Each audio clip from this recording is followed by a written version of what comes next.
A place where history is always being repeated. Here, at a famous North London firm of geographers, 60,000 globes of the world are made every year.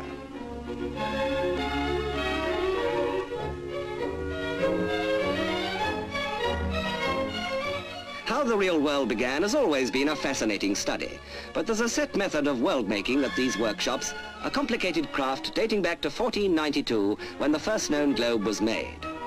Round a solid ball of wood is built up a hollow shell of stiff paper, which is then coated with plaster.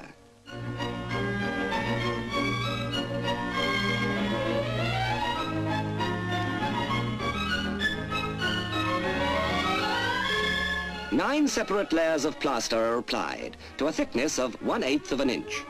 Moulding takes about 6 hours, and a fine, smooth surface is imparted to the world in miniature.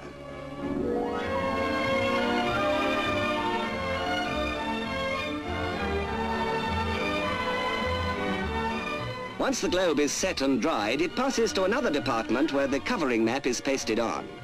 Like restoring the skin to a peeled orange, the coloured printed sections exactly cover the surface. But the covering process calls for a keen eye and steady hand. A fraction of an inch out will put the world miles out of joint.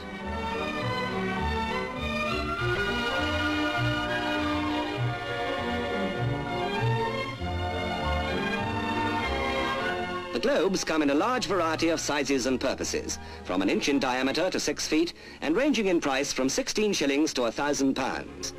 The different types of globe include celestial, political and relief, or slate-coloured spheres for use with chalks.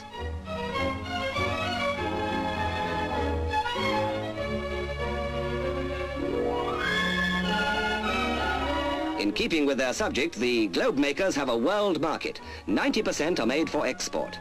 They're printed in all languages, including Russian, and the majority go to schools.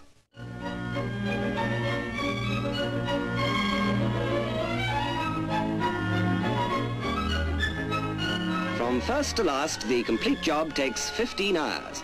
A final coat of varnish adds a protective shine.